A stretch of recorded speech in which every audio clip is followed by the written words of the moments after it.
Unit 5 Trains ယထာများအကြောင်းပေါ့နော်အဲ့တော့ဒီ pre-reading ဆိုတဲ့အကျိုးဖတ်ရှုခြင်းအကြောင်းလေးကိုအရင်ကြည့်ကြည့်အောင်ပထမဆုံးမေးခွန်း The first question is Have you ever traveled by train? If yes, where did you go? Have you ever traveled by train ဆိုရင်သင်ကယထာနဲ့ခရီးသွားဘူးပါသလား If yes သွားဘူးတယ်ဆိုရင် where did you go ဘယ်ကိုသွားခဲ့တာလဲ Okay The second question is What do you think trains in the old days were powered by? Trains in the old days ဆိုတာရှေ့တုန်းကယထာကိုပြောတာပါအဲ့တော့ What do you think trains in the old days were powered by? ရှေ့တုန်းကယထာတွေကိုဘာနဲ့မောင်းနှင်တယ်လို့သင်ထင်တယ်လဲ Okay the last question is Do you think a train can travel as fast as a bullet? ယထာတစ်စီးကကြည်စံလောက်မြန်သွားနိုင်တယ်လို့သင်ထင်သလားဒီ pre-reading မေးခွန်းလေးတွေကိုဖြေကြည့်ပါနော်ပြီးကျွန်တော်တို့ကယထာအကြောင်းအသေးစိတ်ကိုကြည့်ကြရအောင် We use many means of transport such as planes, ships, trains, cars, etc. Means ဆိုတာကနည်းလမ်းကိုပြောတာပါ Many means of transport ဆိုတာတည်ယူပို့ဆောင်ရေးနည်းလမ်းများစွာလို့ဆိုလိုတယ်အဲ့တွဲလိုက်မယ် We use many means of transportကျွန်တော်တို့ကတည်ယူပို့ဆောင်ရေးနည်းလမ်းများစွာကိုအသုံးပြုပါတယ် such as ကဲ့သို့ပေါ့နော် planes လေယာဉ်တွေ ships သင်္ဘောတွေ trains ရထားတွေ cars ကားတွေပေါ့နော် etc စသဖြင့်အဲ့တော့ကျွန်တော်တို့ကလေယာဉ်တွေသင်္ဘောတွေရထားတွေကားတွေစသဖြင့်တည်ယူပို့ဆောင်ရေးနည်းလမ်းများစွာကိုအသုံးပြုပါတယ် The train, which was invented in the 19th century, is still widely used today. The train, ယထာပေါ့ဟုတ်ပြီသူ့ကို which နဲ့ပြန်ညွှန်းလိုက်မယ် which was invented in the 19th century. 19ရာစုမှာတီထွင်ခဲ့တဲ့ယထာဟုတ်ပြီနော်အဲ့လောက်အထူကို subject ရွေးယူမယ်ဒါကတော့ the train ကတော့ noun ပေါ့နော် which was invented in the 19th century ဆိုတာက hori the train ကိုပြန်ပြီးတော့အထူးပြုပြီးတဲ့ adjective phrase ပါဒီမှာတော့ဒီ verb ပါတယ်ဆိုတော့ဒါ adjective clause လို့ခေါ်တာပေါ့အဲ့တော့ which was invented in the 19th century ဆိုတာကဒါ adjective clause ပါ19ရာစုနှစ်မှာတီထွင်ခဲ့တဲ့ယထာပေါ့ဟုတ်ပြီနော်အဓိက main verb က is still widely used today ဒီနေ့ခေတ်မှာတွင်တွင်ကြဲကြဲသုံးနေတော့မှာပဲအဲ့တော့19ရာစုမှာတီထွင်ခဲ့တဲ့ယထာကဒီနေ့ခေတ်မှာတွင်တွင်ကြဲကြဲသုံးနေတော့မှာပဲ Starting from its time of invention trains can be categorized into three surface trains underground trains and sky trains Starting from its time of invention ဒီတီထွင်တဲ့အချိန်ကစပြီးတော့ trains can be categorized into three ယထာကို၃မျိုးခွဲနိုင်ပါတယ် categorize ဆိုတာကအမျိုးအစားခွဲတာပါအဲ့တော့ယထာကအမျိုးအစားခွဲခြင်းခံရတာမို့လို့ passive voice နဲ့သုံးတယ် can be categorized အမျိုးအစားခွဲနိုင်တယ်ပေါ့ဘာဖြစ်လဲဆို into three ၃မျိုးအဲ့တော့ trains can be categorized into three ဆိုရင်ယထာကို၃မျိုးခွဲနိုင်ပါတယ်အဲ့ဒါတွေကတော့ surface trains မြေပြင်ယထာဒါမျိုး surface trains underground trains ဒါမြေအောက်ယထာ and sky trains မိုးပြန်ယထာဒါတွေဖြစ်ပါတယ် These trains are powered by steam, electricity and diesel. Powered ဆိုတာဒီမှာ are powered ဆိုတဲ့မောင်းနေတာပါအဲ့တော့ these trains are powered by steam, electricity and diesel. ဒီယထာတွေကိုရေနွေးငွေ့လျှက်စစ်เนาะ diesel တို့နဲ့မောင်းနေပါတယ်ဒါကတော့ steam ပေါ့နော်ဒါကတော့ electricity ဒါကတော့ diesel သူရဲ့ပုံလေးတွေပါ In the year 1804 in England, Richard Trevithick, an engineer and inventor, designed and developed the first steam locomotive, the engine that pulls the train, to be used to transport coal or minerals. In the year 1804 in England, အင်္ဂလန်နိုင်ငံမှာ1804ခုနှစ်မှာတဲ့ Richard Trevithick ဒါလူရဲ့နာမည်ဒီလူပေါ့အဲ့တော့ Richard Trevithick သူကဘယ်လိုလူလဲဆိုရင်သူ့ကိုပြန်ပြီးတော့ nouns and preposition ပုံစံနဲ့ညွှန်းမယ် an engineer and inventor engineer နဲ့တီထွင်သူဖြစ်တဲ့ Richard Trevithick ကဒီမှာ article အသုံးလေးကိုကြည့်ကြည့်အောင် an engineer and inventor အရှိမက an ပါတယ်နောက်တစ်ခါ an inventor မပါဘူးဒါဆိုရင်အဲ့ဒီ Richard Trevithick ကသူကလည်းပဲ engineer သူကလည်းပဲတီထွင်သူ engineer ကတယောက်တီထွင်သူကတယောက်အဲ့လိုမျိုးမဟုတ်ပါဘူးတကယ်လို့များကဲ Richard Trevithick အကြောင်းခဏထားလိုက်တခြားတယောက်ကိုပြောမှာပေါ့နော်အဲ့တော့ an engineer and an inventor ဆိုလူနှစ်ယောက်ဖြစ်မယ် engineer တယောက်တီထွင်သူကတယောက်ဒီမှာတော့အဲ့လိုမျိုး an နှစ်ခါမှထထားပဲね an engineer and inventor ဒီလိုသုံးတယ်ဆိုတာက Richard Trevithick ကသူက engineer လည်းဖြစ်တယ်တီထွင်သူလည်းဖြစ်တယ်လူတစ်ယောက်တည်းကိုရည်ညွှန်းခြင်း article အသုံးလေးကိုအဲ့လိုမျိုးသုံးရပါတယ်ဒါလေးသတိထားဖို့ပေါ့နော်သူက designed and developed the first steam locomotive ပထမဦးဆုံးเนาะ the first steam locomotive ပထမဦးဆုံးရင်းနှီးငွေ့မီးရထားစကောင်းကိုဒီပုံစံထုတ်ပြီးတော့ပြုလုပ်ခဲ့ပါတယ်အဲ့တော့ developed အဓိပ္ပာယ်ကဒီနေရာမှာ develop something to think of or produce a new idea product etc and make it successful ဒီစကူအစ်ထုတ်ကုန်အစ်ကလေးကိုစဉ်းစားပြီးတော့ထုတ်လုပ်တာကိုဆိုလိုပါတယ်အဲ့လိုထုတ်လုပ်ပြီးတော့သူ့အောင်မြင်လုပ်တယ်ဆိုရင်ဒါ develop လို့ပြောတယ်သူနဲ့အဓိပ္ပာယ်ဆတူတဲ့စကားလုံး synonym က make ပါဒါကြောင့်မလို့ကျွန်တော်တို့က develop ကိုပြုလုပ်တယ်ဆိုတဲ့အဓိပ္ပာယ်ယူပါတယ်အဲ့တော့ design and develop the first steam locomotive ပထမဦးဆုံးရင်းနှီးငွေ့မီးရထားစက်ကောင်ကိုပုံစံထုတ်ပြီးတော့ပြုလုပ်ခဲ့ပါတယ်ဟုတ်ပြီအဲ့ဒီ the first steam locomotive ဆိုတာဘယ်လိုဥစ္စာလဲ the engine that pulls the train ရထားကိုဆွဲတဲ့ engine ပါဘာလို့ဖို့အတွက်လဲ to be used သုံးဖို့ပေါ့ to transport coal or minerals ကြောင်မီးသွေးတွေတွန်းထွက်ပစ္စည်းတွေအဲ့ဒါတွေကိုတည်ပို့ရမှာသုံးဖို့အတွက်ရထားကိုဆွဲတဲ့ engine ဖြစ်ပါတယ်ဟုတ်ပြီနော်အကုန်လုံးပြန်တွေ့ရလိုက်မယ်ဆိုရင် engineer ဒီအင်္ဂလန်နိုင်ငံမှာ1804ခုနှစ်က engineer နဲ့တီထွင်သူဖြစ်တဲ့ Richard Trevithick ကပထမဦးဆုံးရထားရင်းနှီးငွေ့မီးရထားစက်ကောင်ကိုပုံစံထုတ်ပြီးတော့ပြုလုပ်ခဲ့ပါတယ်အဲ့ဒါကပေါ့နော်ကြောင်မီးသွေးတွေတွန်းထွက်ပစ္စည်းတွေကိုတည်ပို့ရမှာသုံးဖို့ရထားကိုဆွဲတဲ့ engine ဖြစ်ပါတယ် His engine hauled 10 tons of iron and 70 men for 10 miles at a speed of 5 miles per hour. His engine သူ့ရဲ့ engine ကတဲ့ haul ဆိုတာကဆွဲတာပါပဲ to pull something somebody with a lot of effort အားထုတ်မှုအများကြီးနဲ့ဆွဲတဲ့ဥစ္စာမျိုးကို haul လို့ခေါ်ပါတယ်အဲ့တော့ his engine hauled 10 tons of iron and 70 men သူ့ရဲ့ engine ကတန်10တန်နဲ့လူ80ကိုဆွဲပါတယ်ဘယ်လိုနည်းနဲ့ဆွဲလဲဘယ်လောက်ဆွဲလဲဆိုရင် for 10 miles 10မိုင်ရောက်အောင်ဆွဲတယ် at a speed of 5 miles per hour တနာရီကို9မိုင်နှုန်းနဲ့10မိုင်ရောက်အောင်ဆွဲခဲ့ပါတယ်ဒါသူ့ရဲ့ engine ကဆွဲခဲ့တဲ့ဥစ္စာပေါ့ဒါက Richard Trevithick ရဲ့အဲ့ဒီပထမဦးဆုံးเนาะ first steam locomotive ပါဒါနဲ့ဆွဲတဲ့ဥစ္စာပါ In 1829 George Stephenson, a British engineer, developed the steam-powered locomotive to haul for the first time passengers and freight from Liverpool to Manchester. In 1829, 1829ခုနှစ်မှာတဲ့ George Stephenson ပေါ့နော်ဘယ်လိုလူလဲဆိုတော့ပြန်ညွှန်းမယ် noun position ပုံစံသုံးလိုက်ရအောင် a British engineer ဗြိတိရှ engineer George Stephenson ကတဲ့ developed the steam powered locomotive ရင်းနှီးငွေ့သုံးမီးရထားစက်ကောင်ကိုပြုလုပ်ခဲ့တယ်ဒါ for the first time ဆိုပထမဦးဆုံးအနေနဲ့ပေါ့ sorry to haul ဆွဲဖို့ for the first time ဆိုပထမဦးဆုံးအနေနဲ့ဒီ passengers and freight passengers ဆိုတာကခီးသည်တွေပါ freight ဆိုတာကကုန်စည်တွေပေါ့ from Liverpool to Manchester Liverpool မြို့ကနေပြီးတော့ Manchester မြို့ကိုဆွဲဖို့အတွက်အဲ့ဒီရည်နှီးငွေ့သုံးမီးရထားစက်ကောင်ကိုပြုလုပ်ခဲ့ပါတယ်အရင်တော့ဆွဲတဲ့ဥစ္စာကိုပြန်စဉ်းစားကြည့်မယ်ဆိုရင် coal တို့ mineral တို့ဒါတွေကိုဆွဲဖို့အတွက်ဒီ locomotive ကိုသုံးတဲ့မီးရထားစက်ကောင်ကိုလုပ်ခဲ့တယ်ဒါပေမဲ့1829ခုနှစ်မှာဒီဗြိတိရှ engineer George Stephenson ကပေါ့နော်ပထမဦးဆုံးအနေနဲ့အဲ့ဒီ Liverpool မြို့ကနေပြီးတော့ Manchester မြို့ကိုဒီခီးတွေကုန်စည်တွေကိုဆွဲဖို့အတွက်ဒီရင်းနှီးငွေတုံးတဲ့နော်မီးရထားစက်ခေါင်းကိုပြုလုပ်ခဲ့ပါတယ်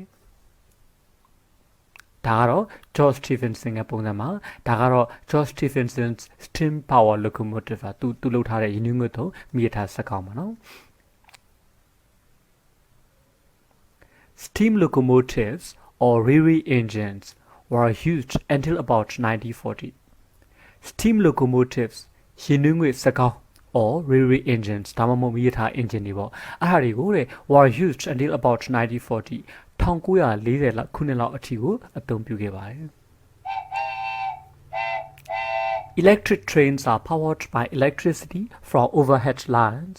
attached rail, or onboard energy storage like a battery. Electric trains are powered by electricity. လျှပ်စစ်ရထားတွေကိုလျှပ်စစ်ဓာတ်နဲ့မောင်းနှင်ပါတယ်။ဘယ်ဟာရတဲ့လျှပ်စစ်ဓာတ်လဲ from overhead lines ကောင်းကင်ကြိုးတွေ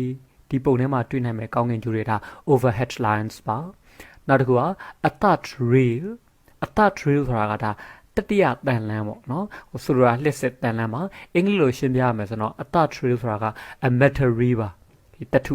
ရထားလမ်းတစ်ခုပဲ through which electric current is led to motors of an electric vehicle such as the subway car ဒီမြောက်ရထားလိုမျိုးပေါ့နော်အဲလျှပ်စစ်ယာဉ်တစ်ခုမှရှိတဲ့ motors တွေစီကိုနော်ဥတီသွားစေတဲ့အဲ့ဒီလျှပ်စီးကြောင်းတွေဖြတ်တန်းစီးနေတဲ့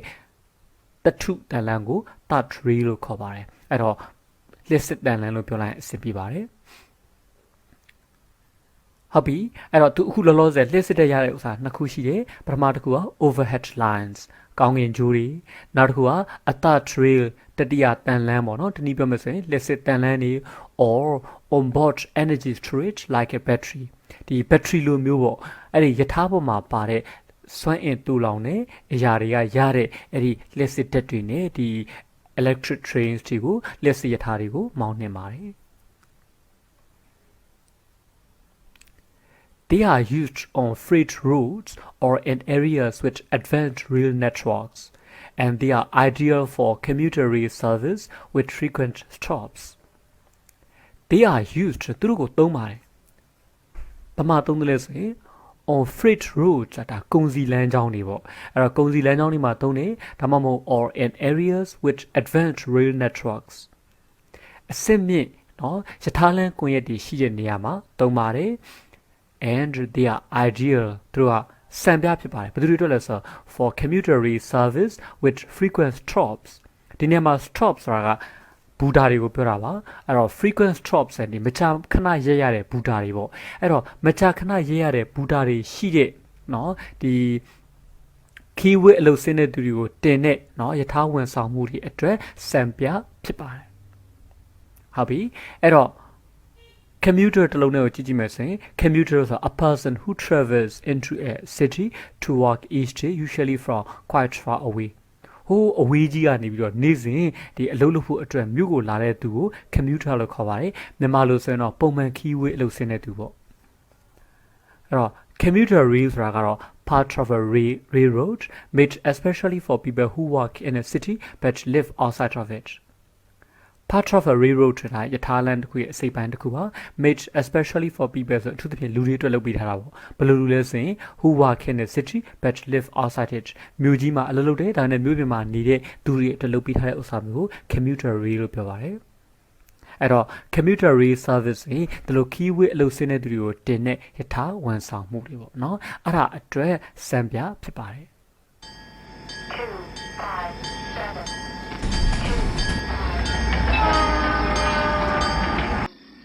The locomotive of the first known electric train was built in 1837 by Robert Davison of Aberdeen and it was powered by galvanic cells batteries.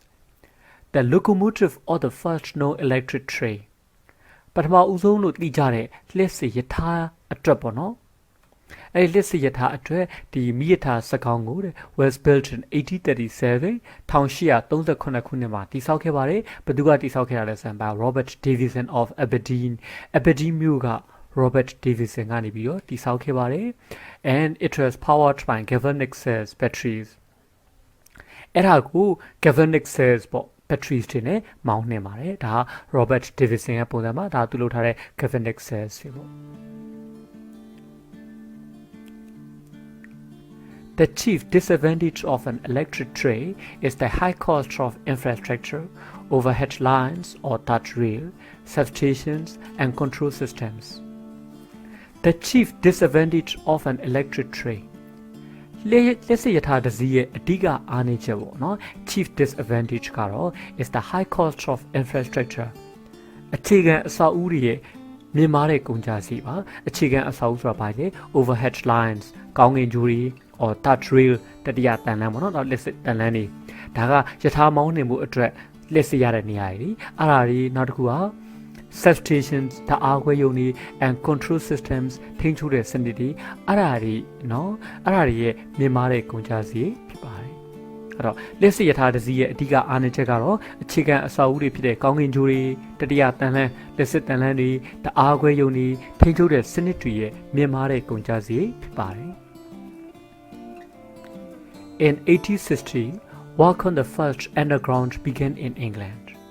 In 1860, 1860 ခုနှစ်မှာ work on the first underground ဒီ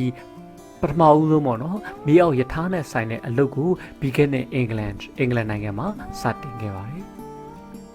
The London Underground was constructed as a response to the city's rapid growth. The London Underground or London မြေအောက်ယထာကို was constructedတည်ဆောက်ထားပါတယ် as a response to the city's rapid growth ဒီမြို့ရဲ့ပေါ့နော်ဒီမြို့တော်ရဲ့မြန်ဆန်တဲ့ဖွံ့ဖြိုးလာမှုကိုတုံ့ပြန်တဲ့အနေနဲ့တည်ဆောက်ထားပါတယ်အဲ့တော့မြို့ကအနှင်မြန်ဖွံ့ဖြိုးလာတဲ့တစ်ပိုင်းဘာလုပ်ဖို့လိုမလဲတစ်ခုခုပြန်ပြီးတော့ response လုပ်ဖို့လိုပြီလေအဲ့လိုမျိုးလုပ်တဲ့အနေနဲ့အဲ့ဒီ underground တည်ဆောက်ခဲ့ပါတယ်မြေအောက်ယထာကိုတည်ဆောက်ခဲ့ပါတယ်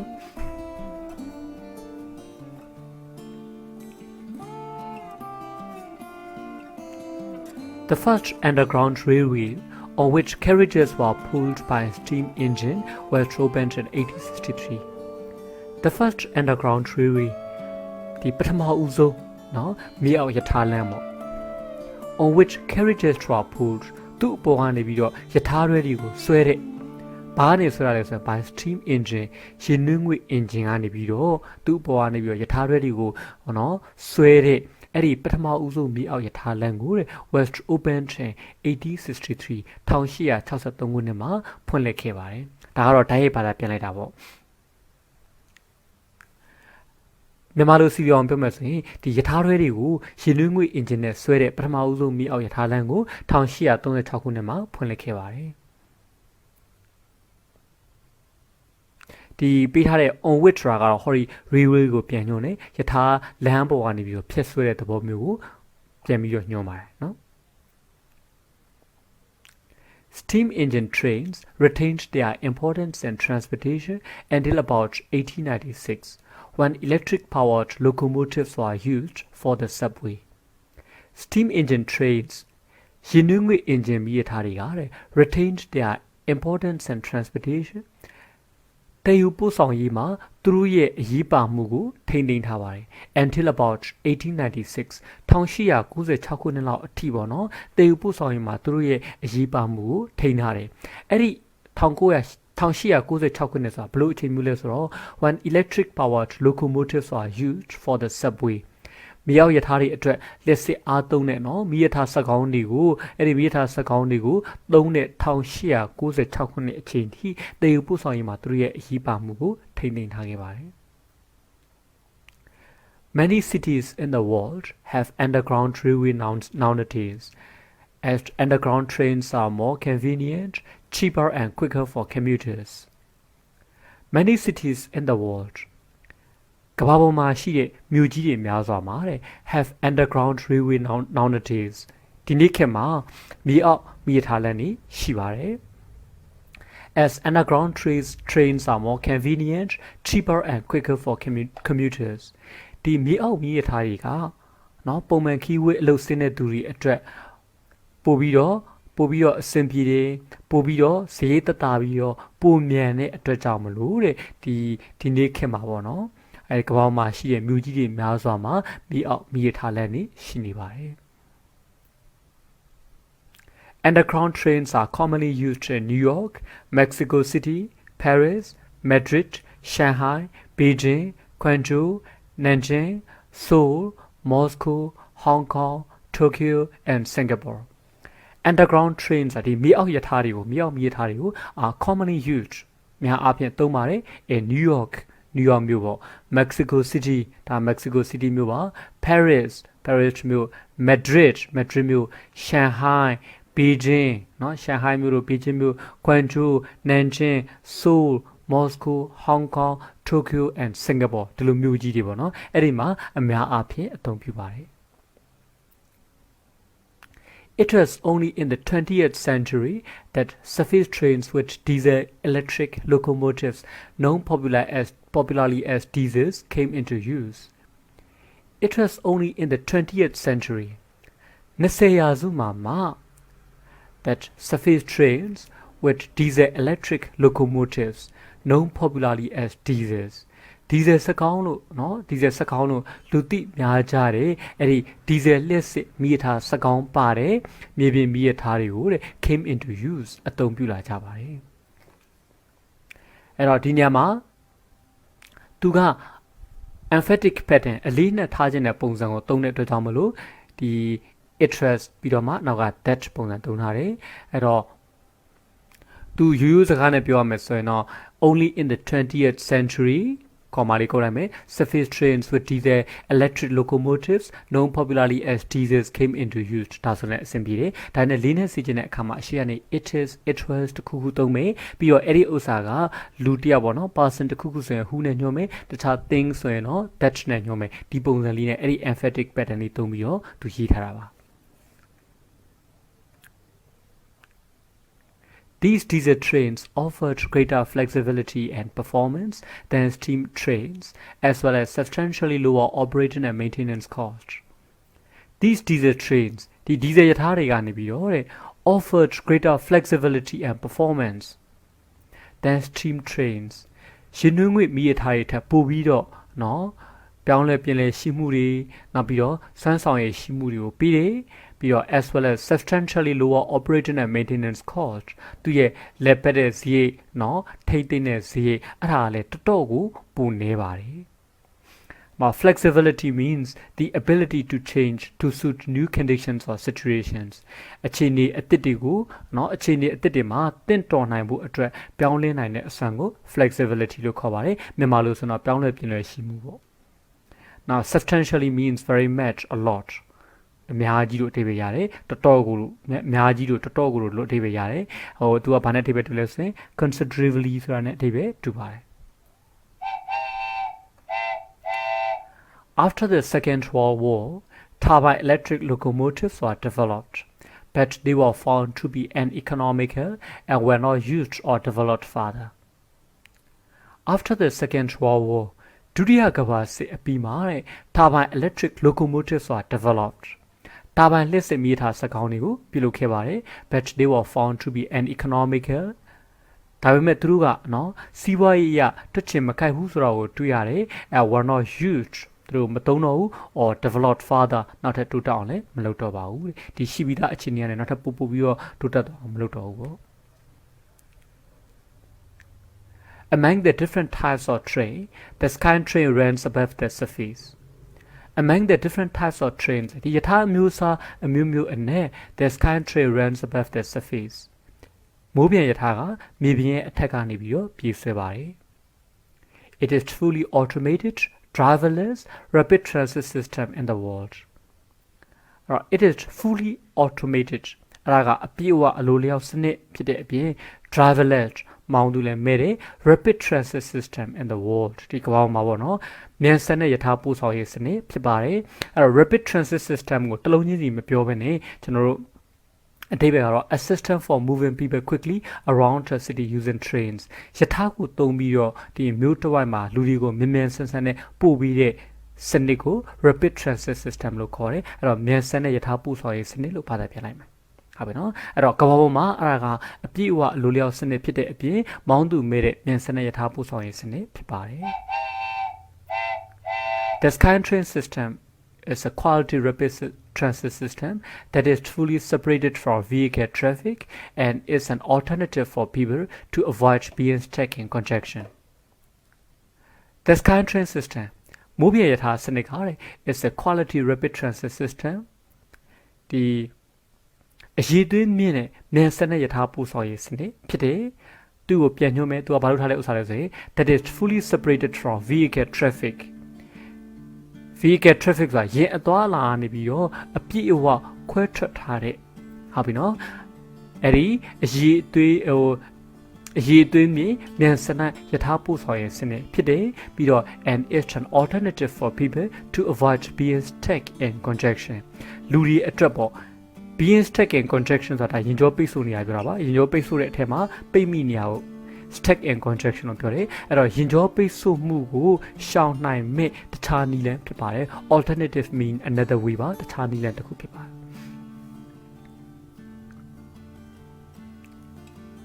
The light rapid transit system, transit SkyTrain, was opened in January 1986 in Vancouver, British Columbia, Canada. The light rapid transit SkyTrain, the အပေါ်စားမြန်စနစ်ပို့ဆောင်ရေးမှုပြန်ရထားပေါ့နော်ဒီနေရာမှာ light ဆိုတော့အလင်းလို့မပြောတော့ပေါ့တဲ့အဓိပ္ပာယ်မျိုးပြောပါတယ်အဲ့တော့ဒီအပေါ်စားဆိုတာကဘာလို့ဆိုလဲဆိုရင် a medium capacity system မှာသူရဲ့စွမ်းဆောင်ရည်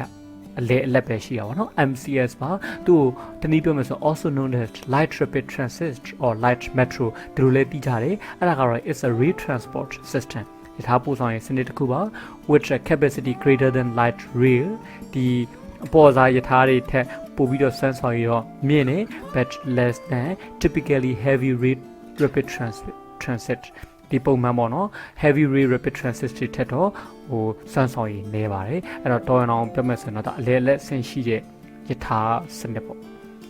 အဲ့တော့အပေါ်စားမြန်စနစ်ပို့ဆောင်ရေးမှုပြင်ရထားကို the was opened in January 1986 1986ခုနှစ်မှာ6ခုနှစ် January လမှာဖွင့်လှစ်ခဲ့ပါတယ်ဖွင့်လှစ်တဲ့နိုင်ငံကတော့ in Vancouver British Columbia Canada ကနေဒါနိုင်ငံဗြိတိရှ်ကိုလံဘီယာစီရင်စုနယ်က Vancouver မြို့မှာဖွင့်လှစ်ခဲ့ပါတယ်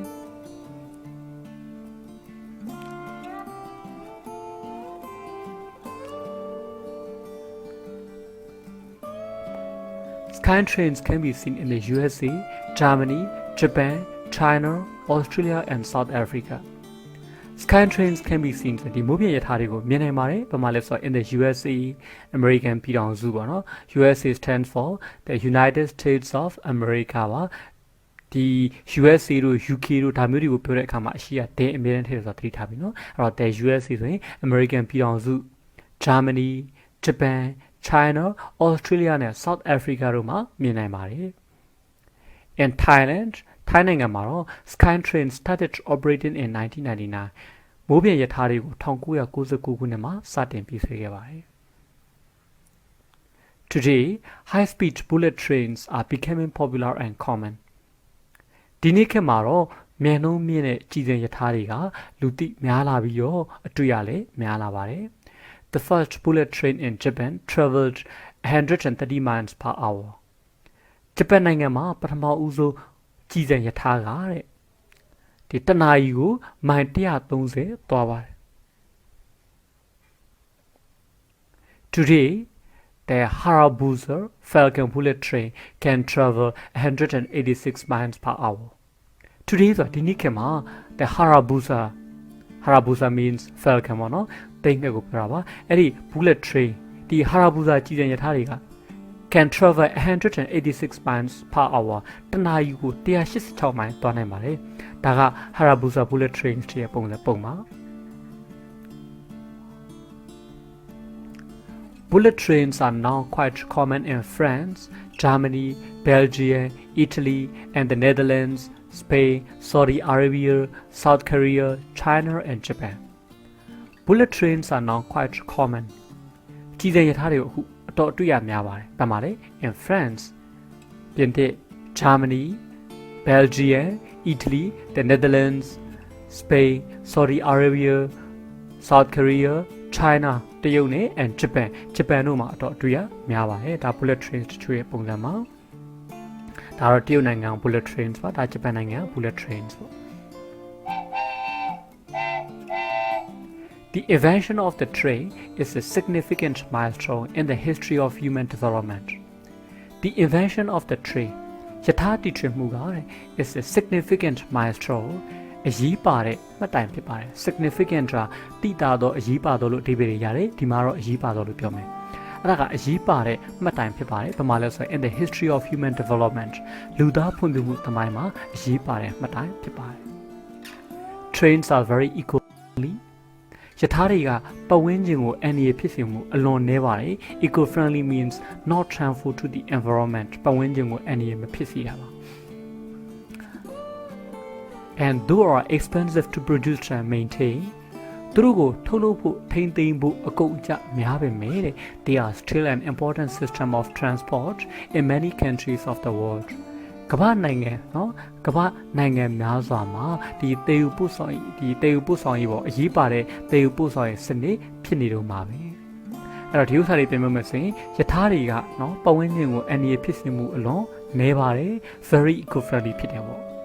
ပြီးတော့သူတို့ကိုထုတ်လုပ်ဖို့ထိန်းသိမ်းဖို့အကုန်ကြတယ်များပေမဲ့သူတို့ကကမ္ဘာနိုင်ငံများစွာမှာအရေးပါတဲ့တေယူပို့ဆောင်ရေးစနစ်ဖြစ်နေတော့မှာပဲဒါလို့ဆိုရင်ကျွန်တော်တို့ trains တွေအကြောင်းကိုအတော်လေးနားလည်သွားမယ်လို့ထင်ပါတယ်ဒီမှာရှင်းလင်းချက်ကလေးတွေအင်္ဂလိပ်လိုအဓိပ္ပာယ်ပေးထားတဲ့ဥစ္စာလေးတွေနဲ့ကြည့်မယ်ဆိုရင်တော့သူ့ရဲ့ဆိုလိုရင်းကိုအတိအကျခြုံငုံမိမယ်လို့လည်းပြောလင်းပါတယ်အားလုံးကိုကျေးဇူးတင်ပါတယ်